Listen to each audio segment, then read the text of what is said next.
This was in 2019, my first year at my new high school, which was located 3 hours away from my hometown. This meant I lived in my school's hostel during the week, and I would go home on weekends. The school is over 100 years old, which meant it had its fair share of tales and rumors surrounding its history. I basically heard all of them my first week from my roommates and friends. 2 of these stories, you could say, were proven. One story was that of a lady in white haunting the school building itself. The other was a tale of a soldier that haunted the hostel. Supposedly, the school and its surrounding properties were used in the wars that took place in my country as a base or a hospital. The soldier's spirit had allegedly been heard and seen by nearly all of my hostel friends, and one teacher even told her own story to us one night. I tried my best to brush off these stories, as I'm a firm believer in the supernatural and all that comes along with it, and I did not want to invite any sort of ghost to cross my path. Unfortunately, I did. One week during my school year, a public holiday fell on a Wednesday. I told my family it would be useless to come get me, as I would only be spending one day at home, and I would see them on the weekend. Our hostel was divided by grade. Each grade had their own hall where they slept. Our hall was in an E shape, with rooms varying in size. I was in a 2-sleeper room, and with my luck, my roommate had left for both nights, and the rest of the hall did too. So I was the only person left there. My room was right above the stairs that led to the dining hall, meaning I was in the middle of the lowest line of the E-shaped hall. After school, I settled into my room, saying goodbye to all my friends, and I did some homework as I waited for the bell to ring for dinner. Dinner then came and went, so I showered. The bathrooms were located just next to the stairs, so just above the middle line of the E. Afterwards, I climbed into bed for the night. Later on, I woke up to the sound of footsteps. They walked past my door towards the room located 3 doors from mine, the end of the last line of the E. At first, I thought it must have been one of the other students who were left in the hostel using the bathroom. But then I remembered I was alone here, so it would make no sense that students in other grades would use my hall's bathroom. I laid awake for a minute, listening as the footsteps slowly walked back down the hall and promptly stopped in front of my unlocked door. We weren't allowed to lock our doors. The footsteps then started running back to the other end of the hall. I tried to rationalize any explanation as to why some teacher or student would do such a thing. I rolled over to grab my phone, trying to see if it was already the early hours of the morning. But no, it was 1:32 a.m. Just as I unlocked my phone, the loud footsteps walked from the end of the hall. It sounded like heavy boots thundering against tiles. I ducked underneath the covers, like a child scared of the dark, thinking I was going to lose my life to some psycho who broke into the hostel. I was paralyzed with fear, too scared to unlock my phone, to call for help or anything. The footsteps grew louder and louder, then suddenly, right in front of my door, they stopped. The hall once again went dead silent. I held my breath, waiting for my door to creak open, praying to whoever was listening to save me. And once again, the footsteps started running back, echoing as they did. I lay in my bed for a minute, thinking about what I could possibly do to save myself. The thought of running to my hostel principal was a thought. But the heavens knew I was not fit, and no matter how fast my legs carried me, that thing in the hall would be faster. I kept on listening, figuring out its pattern. The thing would slowly walk from the other end of the hall to my door, then run back. This is important, as it influenced my next move. I made sure I wasn't just dreaming, pinching myself and almost dying when I realized it wasn't a dream. Any idea of sleep I had left had vanished by now. Those minutes felt like hours as I just kept listening, counting the seconds it took for the thing to run from my door to the end of the hall. Each time it seemed to be the exact same. 10 seconds. Hear me out. That hallway was not short. No human could cross it in that speed, so the thought of running away was gone. Tears gathered in my eyes as I realized it was do or die. Maybe I was being dramatic, but I was a 15-year-old girl who only had chopsticks to defend herself. So don't judge my actions here. I waited until those footsteps were as distant as possible, before I jumped up and then saw my school bag. My school bag was pretty large. My school did have lockers, but you had to rent them, and I would much rather keep all my books in my bag. It may have been a stupid idea, but I moved my school bag in front of the door as some sort of protection, as quietly as I could. But the moment the bag softly scraped against the hardwood floors, that thing began to run back down the hall towards me. I didn't know what to do. I slammed my bag against the door and dove into bed. I listened then to these footsteps for who knows how long. Not once did they run towards my door. No, they walked slowly. I muffled my tears with my blanket as the thing stopped in front of my door, and I thought it would just stand there for a second, then leave. But no, it stayed there. The world went silent, not like it did previously. No, this time it was like that silence was a warning. Then I heard it. Breathing. Shaky, heavy breathing, like the thing was in pain. Worse yet, it spoke. Help me. The words rang through the air. It sounded like a man's voice, but not fully. The words were almost forced out, hollowed, slurred. It sounded like a death, to be honest. Distant yet so clear, if that makes sense. But not human. Not at all. Then came the banging. The sound was deafening, the cries for help now turning into screams that made my ears ring. Help, it called out, over and over. That voice was filled with agony. It did its best mimicry of a human. I lifted my head from the covers, expecting to see my door open, but it was still closed.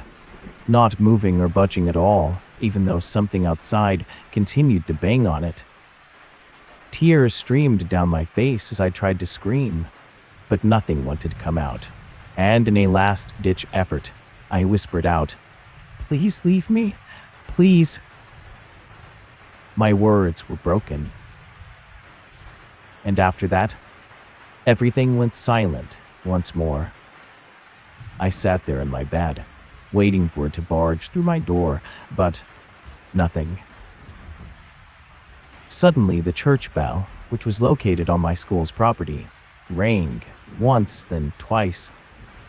2 a.m. I couldn't for the life of me believe this all happened in half an hour. I sat there staring at that door until the sun rose, waiting and waiting, but nothing. At 7 a.m., the bell rang for breakfast, and you best believe I sprinted down that hallway, stopping the first teacher and telling her what the heck just happened. She, of course, wrote this all off, giving me permission to sleep in another grade's hall if I was so scared. "Gee, thanks," I mumbled as she walked away. I spent the rest of my day in the courtyard, swearing that that thing was watching me the whole time, sensing its eyes on me. I did end up sleeping in another hall that night, one that was the farthest from mine. And indeed, nothing happened, until I was awakened at 6 a.m. by that exact teacher telling me another student experienced the same thing. It soon became an entire ordeal. The hostel was searched in case someone was hiding somewhere, but that search led to nothing. I tried my best to just forget the night, as nothing further happened. But I did bring it up once with one of the women who worked in the kitchen at the hostel. She'd been working there for over 30 years, and by the look on her face, when I brought it up, that was enough to tell me what I needed to know. Don't ask, don't mention it, don't call it. I moved out of the hostel 2 months later as my father moved to the city, and I went to live with him. I was more than grateful. Up until moving, I did not sleep soundly in that place after nightfall. There were rumors in the 4 years I was still in high school that the paranormal activity in the hostel only got worse. It was so bad, they even called a priest. But my school kept those types of things very private. I'm not sure what I experienced that night. And I'm not going to try to find out, as I don't want to call it back to me. But I know 2 things for certain. That thing was not human, and I was not dreaming. I think the soldier who haunted the hostel made its presence known that night, and somebody called it back.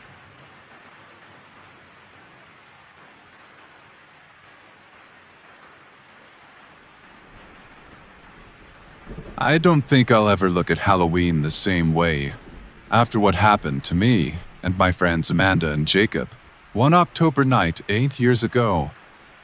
It happened in our small town in Virginia.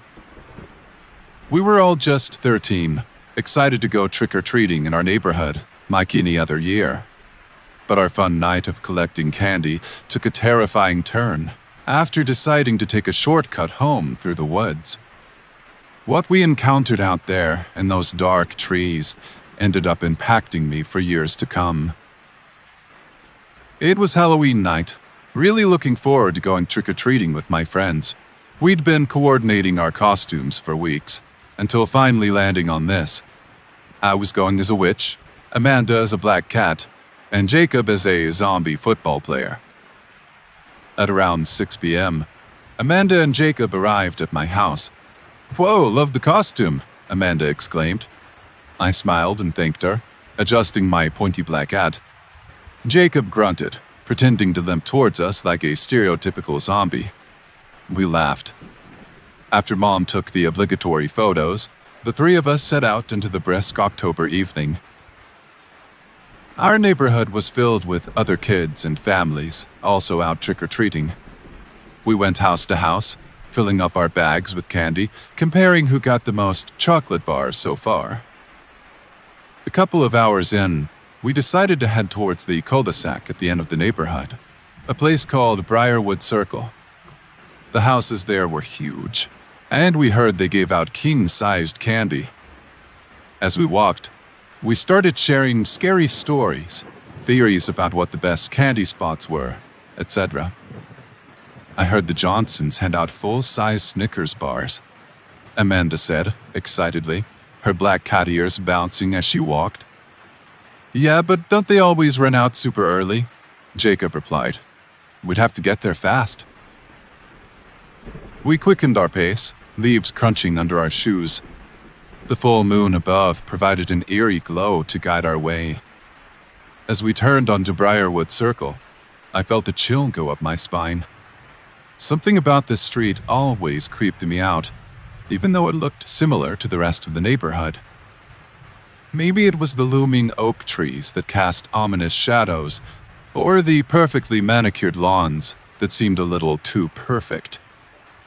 Amanda and Jacob didn't seem to notice, as they compared candy hauls under a street lamp. I shook off the uneasy feeling and joined them. We continued trick-or-treating, booing and awing over the generous treats handed out by the Briarwood residents. After hitting up the last few houses, we decided to cut through the small woods between Briarwood and my street to walk home. The worn dirt path was lit only by the moonlight. It was getting late, and a mist was starting to settle down between the bare branches. I hesitated before following Amanda and Jacob into the woods. "Guys," I said nervously, "maybe we should just walk back the regular way." "What's wrong? Scared?" Jacob chuckled. "No, it's just kinda creepy here," I replied, pushing some low-hanging branches out of the way. "Don't worry, it's not far. Amanda assured me. We continued on, leaves crunching under our feet. I couldn't shake the ominous feeling, like something was watching us from the dark. Then, we heard a twig snap from somewhere in the shadows. We all froze then. "What was that?" I whispered. Amanda and Jacob looked around cautiously. "It was probably just a squirrel or something," Jacob said, after a few silent, short moments. "Yeah, let's keep moving.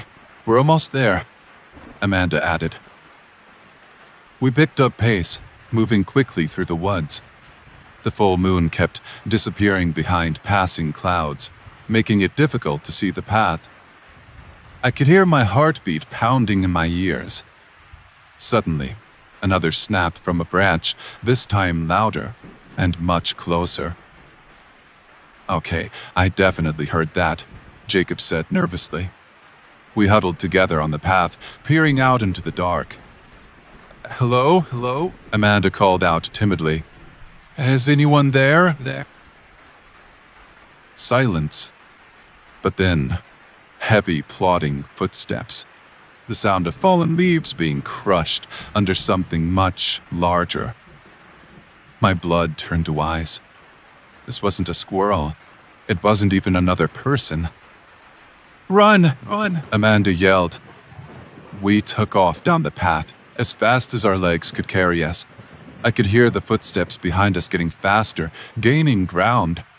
I risked a glance back and screamed. Glowing eyes and the silhouette of a hulking creature barreled towards us. "Don't look back! Back!" Jacob yelled. We broke through the tree line, sprinting across the open street. I was gasping for air by then, my lungs burning. We didn't stop until we reached my front door. We scrambled inside and slammed it shut, pressing our backs against it. Amanda and Jacob were wheezing, eyes wide with terror. "What the heck was that?" Jacob gasped. "I don't know. It was huge and fast," Amanda replied shakily. I peered out the front windows but didn't see any sign of it. My mind was reeling. Was it a rabid bear, a big dog, or something worse? I said something based on what I saw out there. "Guys, I think that was a werewolf." Jacob and Amanda looked at me incredulously. "Don't be ridiculous. Werewolves aren't real," Amanda said. "Then explain what that was," I shot back.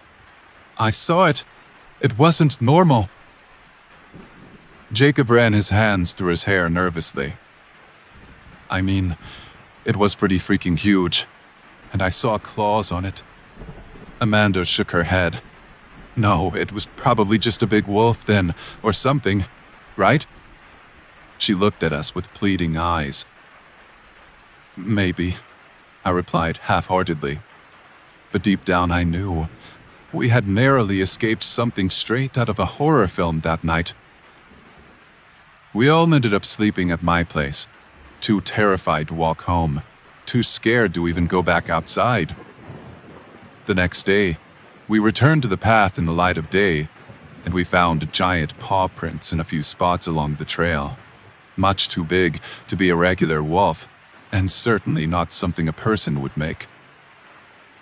My friends desperately tried to come up with other rational explanations, but I knew. Every Halloween since, I get this uneasy feeling when night falls. And I'm terrified I'll catch a glimpse of glowing eyes watching me from the dark.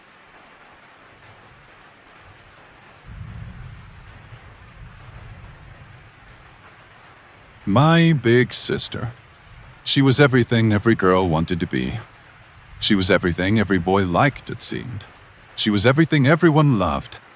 My big sister was perfect in every way, or so one would think. She was a prodigy. Insanely smart, skilled, talented, beautiful, kind. She was everything, and I was pretty much nothing. I was always the other daughter. But only people who couldn't see into the crap hole I called home would think I was jealous of her. I was glad I wasn't her, For the things she went through, I wouldn't wish upon my worst enemy. I've never seen her rest. Ever since I could remember, she took care of me while focusing on her studies and pleasing our parents. I felt bad. She was always more than a mother to me, than a big sister. She would help me with homework, even though she was busy with her own. She would clean my room because I didn't feel like it. She would make me food. She would pick me up from school. Heck, she even went to all of my school events and parent-teacher meetings. She was amazing to me, and I was just an ungrateful little turd. I insulted her and called her names. I yelled at her. I would be so rude to her, and she just loved me. My sister was the only person who cared for me. Our parents never really bothered with me. They gave me more freedom than she could ever hope to receive. She was a prisoner in our own home, beaten until she was bruised and bloody for an imperfection in her work. When I was only 5, I remember her begging on her hands and knees. You see, she hadn't done too well in her physical education class, as she had twisted her ankle, and it was left untreated. But our parents were seething. They slapped her. They told her to pack her bags because she was being put into an orphanage for being such a failure. She begged them to reconsider. She told me that day that love will always be earned, never given out for free. I remember her staying up all night doing homework and studying. Then she would cover up her unhealthy, pallid skin and her dark eye bags with makeup, just so she could hide all her exhaustion, her bruises, her malnourishment. I remember reading her diary one time. She stared at me funny when I asked what SA meant. She was SA'd when she was 8 years old, then several times after that by her own mother. But now I know what it meant, and it makes me want to cry. The things she wrote in her diary were disgusting. I cried when I remembered what was written in it.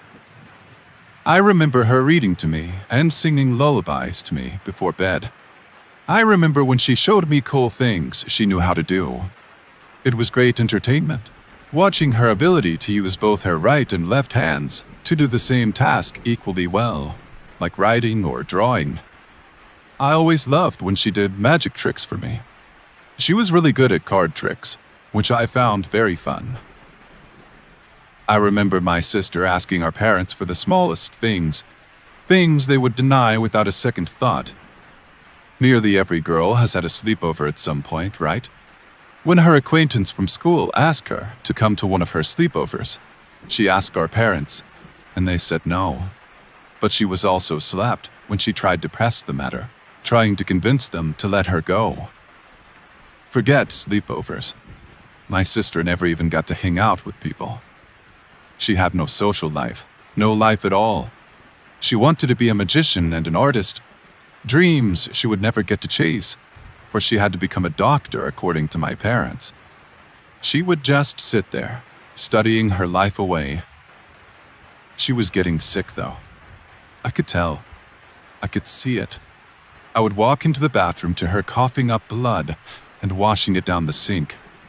I would see the scars on her ribs from the broken piece of glass she used to sink into her own flesh. I would hear her cry. She never cried in front of people, but sometimes you would hear a soft sniffle and a hiccup in the other room. I, on the other hand, I got to do whatever I wanted. I could go out with friends. I could dress however I wanted. Sleep in, be late, I could do anything. I was an awful person. I could see her suffering clear as day, and I wouldn't give a single crap. That was until my sister went missing. She came into my room one night. She kissed my forehead with her frigid lips, her soft, cold hands brushing against my shoulder as she fixed my blanket. She whispered something inaudible and left, but not before leaving her bracelet on my bedside table. It was the last thing I had left of her. I never saw her again after that. Now you would think that everyone would absolutely lose their minds. She was the perfect prodigy of the small town we lived in. The town was so small, it didn't even make an indent in the map. Everyone knew everyone, so when the perfect daughter disappeared, you would assume that everyone would go searching for her, but nobody noticed. The next day, I woke up to a girl I've never seen in my life shaking me awake. My sister had silvery platinum blonde hair. Due to the lack of melanin, she had pallid cold skin and gray eyes. Yet this girl, she had medium blonde hair, blue eyes, and her skin looked like any normal Caucasian girl ever. Her voice was high-pitched, way too feminine to be the voice of my sister, who had a slightly deeper, yet quiet and feminine tone. I flinched as I saw this stranger above me. "Who are you?" I asked, with annoyance. "Your big sister, silly. Come on, wake up. You're gonna be late for school." The girl grinned. Her face made me uncomfortable. Her blue eyes looked like the ones of a fish, almost, and her teeth were small. I don't know how to explain it, but she just looked so uncanny, so beautiful yet so repulsive. I got up and walked to the kitchen, where she served me a glass of orange juice and a plate of bacon and eggs. I stared at this girl. My sister knows I only like watered-down cranberry juice and her specialty strawberry pancakes. This was my second tell that this girl was not my sister. There was no way. Our parents walked into the room then with a smile. "Sweetie, you've got an exam tomorrow. Make sure you do your best," my mom said kindly to whoever this stranger was. My mom never spoke kindly. Sure, she had passive-aggressive moments, but those weren't kind. I went through my day watching everyone treat this girl as if she was my sister. Calling her by my sister's name, laughing with her. I knew it wasn't her. And I knew it knew that I knew. Its smile was like a mocking, wizened monkey grin every time it looked at me with its disgusting fish-like eyes. It's been 7 months since it came here. I checked every possible thing to see if I could explain that it wasn't my sister. But I simply couldn't find anything to explain it. The pictures, videos, and even memories seemed to have been replaced. On everything, where my sister once was, it was taken over by a creature I could not begin to understand. I don't know what happened to my real sister, but this wasn't her. I don't understand why no one else can seem to tell. I swear I'm not going insane. Everything that has been linked to my big sister has slowly disappeared. Her clothes, her artwork, everything. She was just gone, gone with no trace. My sister's face is even slowly disappearing from my own memory. I can hardly remember what she looked like. I can only remember her voice, her soft weeping, her screams, but her voice is fading too now. It's replaced every trace of her existence. I don't know how to find my sister. I don't know what happened to her and what that vile thing is, but all I know is that it knows. It knows that I'm aware of its deceit. And it knows that I know that it isn't my sister.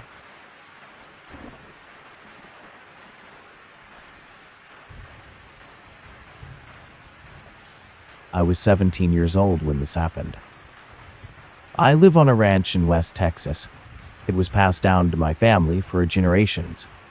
It mainly contains cows and horses. I grew up Southern, living in the outdoors, learning how to be a rancher.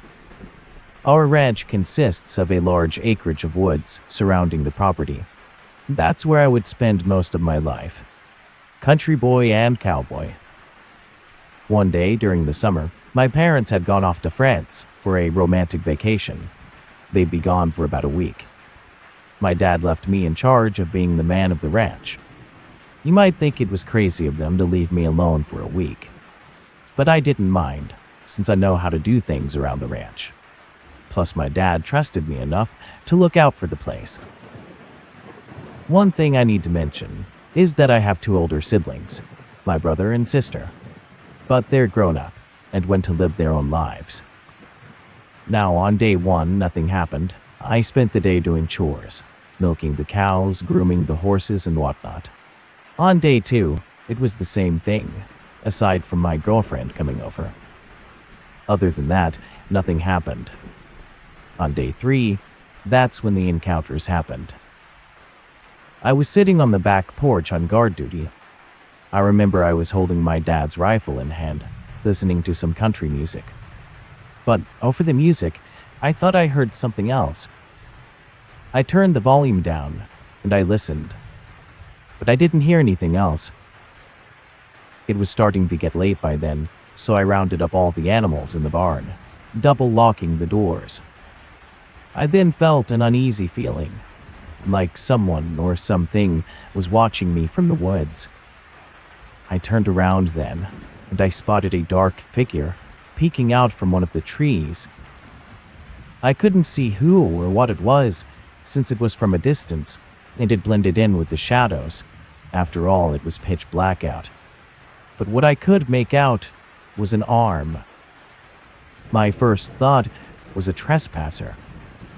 I had my rifle with me, so I kept my finger on the trigger, and I spoke aloud. "Hey there, this is private property and you're trespassing. Move along. Nobody needs to get hurt." But the figure didn't move. I'm not sure if it even understood me. I don't know if I blinked or if I was hallucinating, because the next thing I remember, the figure was gone. Like it just vanished into thin air. At the moment, I didn't care about it, but something later that night would happen. I was playing Red Dead Redemption 2 with the volume down. Around that time, I began to hear a commotion coming from the cows. I ran out to the barn, once again armed with my rifle. When I got there, the barn door was smashed open, and I saw one of the cows had been killed and partially eaten. I almost vomited at the sight of it. I didn't see a sign of the culprit or attacker.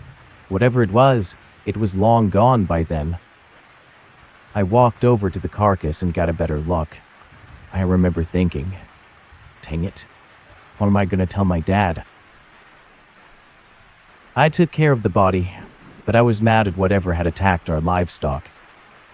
I wanted to go after it and kill it, prove to my dad that I could take care of things like this. Soon, an idea came to mind. I decided to take the carcass into the woods and use it as bait to draw it out. I was certain it was some kind of wild animal. The next day I got to work. I tied the remains of the cow to the end of my buggy, and I drove into the woods. I found a good spot to lay it as bait, and I also installed a hunting camera that can connect to my phone, so if it does show up, then I wanted to get it on camera. As I was installing it, I felt I was getting paranoid. It was like someone was about to pounce on me. Every sound around me made me more cautious. The woods where I thought I was safe had now turned into some sort of hunting ground. Once I was done, I headed back to the house and began to wait. While waiting, I remembered the dark figure I saw the other day. I began to think the two things were connected. That would also explain why we haven't seen a lot of deer and coyotes. I suddenly felt my phone vibrate. I checked it. Notifications from the hunting camera. I checked the images. All I could see was a silhouette, but there was definitely something out there. I had two choices. Go after whatever it was out there and kill it, or at least make it go away. Or let it be, but risk it destroying my family's ranch or harming my family. In the end, I decided to go after it, because it was out there right now, and there was no way I was letting this thing torment my home. I summoned up the courage and prayed to God to be with me and protect me. And so I made my way into the woods. I was scared, of course. I must have been out of my mind to want to kill this thing alone. But who am I going to call? Who's going to believe me? I was nervous with every step I took. All the noises of nature made me jump. I had my gun, but it didn't make me feel invincible. All of a sudden, it went quiet. The sounds of birds and insects left, and the wind died down.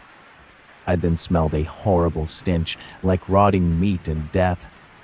I knew it was here. I then heard something behind me. A voice. It sounded like my mom, but I knew it wasn't. I gripped my gun and turned around. There was something standing there on two legs. Something taller than me. Much, much taller. Possibly around 8 feet. I stared at the thing, and it seemed to stare back. But then a voice came from it, a voice I'll never forget, because it sounded like my mother. "Ram, honey." This sent more than a shiver down my spine. I snapped out of my confusion, and I fired at it. The figure screeched, and I'd hoped I'd hit it. I kept firing at it until I felt it was enough. The thing ran away. I stood there for a minute, frozen. I guess I was processing what happened, but I felt proud knowing that I'd protected my home. And I didn't have to worry that what I fired at was a person, because I knew it wasn't. Because that figure, the one I mentioned, was about 8 feet tall, also appeared to have antlers of some sort coming from its head. When my parents got back from vacation, I told my dad everything that happened. He was shocked, not sure what to say, but he said he was proud of me for fighting back. I never saw the thing again, but every time I go back into those woods, I bring a weapon with me, just in case it does come back. Always stay alert out there, especially when it comes to defending your home.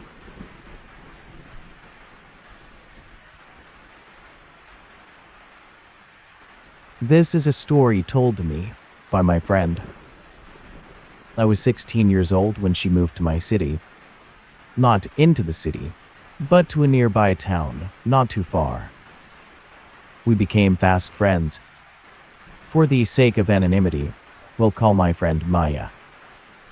Maya lived in the woods, and once we became friends, she invited me down to stay the night at her parents' place. Nothing was out of the ordinary at her place. Her parents seemed to be regular, protective parents. We spent the day at a lake about a mile from the house. We snuck some malt beverages up there with us, relaxing and swimming. Looking back now, the silence in those woods was quite eerie. You'd expect to hear bugs or birds or anything, but it was just quiet that night. When it started getting too late, Maya and I packed up and left. Once we arrived back at the house, her parents were making dinner and chatting over wine. We ate with them, then headed back upstairs to Maya's room. The sunset cast an orange glow over everything, and it was that moment I realized I didn't have my purse. I swore I'd grabbed it when we left the lake, but we searched Maya's room high and low and found nothing. I was in tears because my phone and wallet and car keys were all in that bag, as well as the locket my grandmother had given me before she died. I was about to march right out the front door by myself to go and get my stuff when Maya stopped me. She pleaded with me to wait until morning, but I wasn't having it. The thought of someone else finding my things and having to explain to my parents the loss of those items was much too overwhelming at the age of 16. That's when Maya sighed and looked at her window woefully. "All right," she said, "but we have to wait until my parents go to bed in a little while. Then we have to go out the window, not the door." Time passed quickly enough, and soon we were climbing out the window, going down the trellis on the side of the house. The night was quickly becoming cool and crisp. I shivered, but continued on with Maya into those woods. Halfway to the lake, I felt as if someone was watching me. Just that paranoid feeling you get. I found myself looking around on occasion, but I didn't see anyone, even with my flashlight. Maya called for me to stay close to her, so I caught back up. The only sound I heard was branches cracking and the crunching of the ground under our feet. Down at the lake, we searched for my bag. It was so dark our flashlight seemed to be growing weaker. The chill in the air was also intensifying. I called over to Maya as the surrounding darkness became suffocating. Maya began whispering something, and I asked her to repeat herself since I couldn't yet understand. "What is that?" she asked. "What is what?" I replied. "That." She pointed behind me. I turned around and shone my flashlight in that direction. It was a pristine barn owl perched on a branch not too far above us. It stared at us for a moment before it opened its mouth and screeched. The first time wasn't that bad, but each time it screeched, it grew louder and louder until both Maya and I were covering our ears. There was something wrong. It could not be screaming that loud. It wasn't physically possible. I was terrified and began to run. I stopped running at some point to catch my breath, and I could still hear the screeching, growing in volume. The next thing I knew, I blinked, and it was morning. I was back at the lake, Maya next to me, both of us looking disoriented. We looked at each other then, but not a word was spoken. I didn't really care about my bag anymore at that point. When we made it back to Maya's house, crawling back into her room, we were both in agreement with how completely freaked out we were. Eventually, we concluded what we'd encountered was something supernatural, some sort of time loss event. Later in the day, we found my bag halfway smushed under her bed. It pains me to think about it, because either we just missed it and experienced something so terrifying for no reason, or someone had put it there. To this day, neither of us can account for the lost time out there in the woods, and neither of us have been back to that lake since.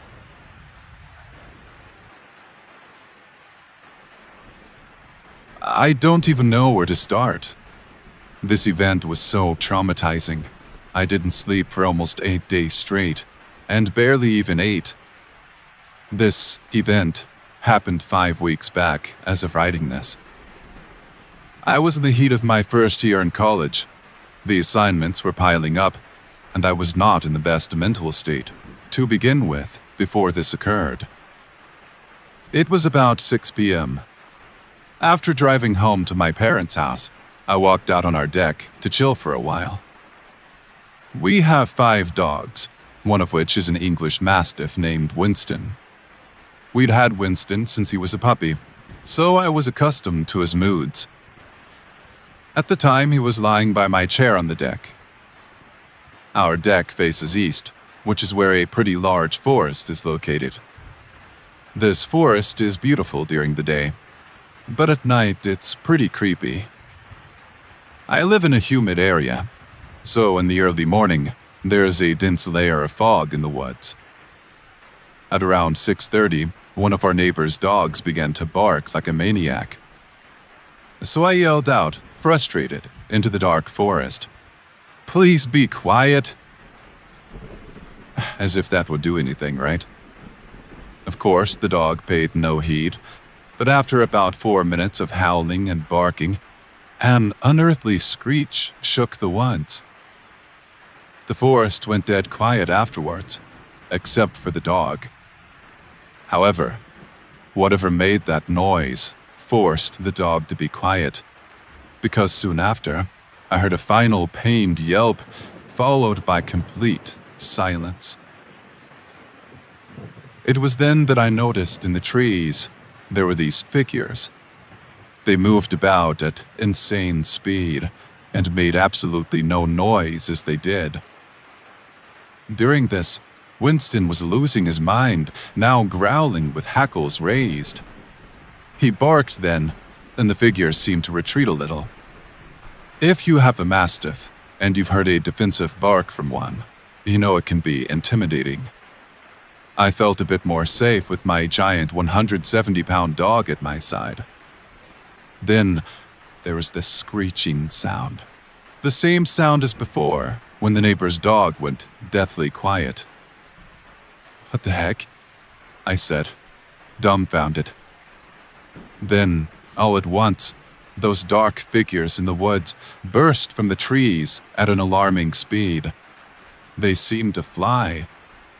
I grabbed Winston by the collar and shoved him inside the house, the two of us racing off the deck back inside. I wish it stopped there, but it got much worse. As I watched from a window, one of the black figures made their way to the area of the deck where I'd been moments ago.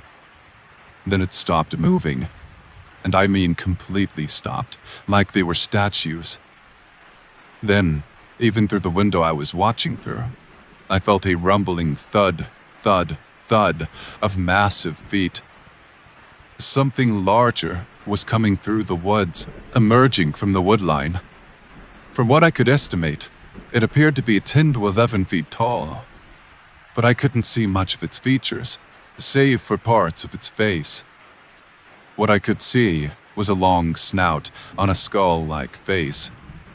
It had these dangling patches of rotted flesh that looked like they used to be ears. And the eyes, I'll never forget them. They glowed yellow within its skull. It stared at me, freezing me in place. The fear I felt in my chest was indescribable and almost painful physically. Then, it screeched, the same screech I'd heard while on the deck. The black figures flew towards my windows, black clawed hands desperately trying to reach in.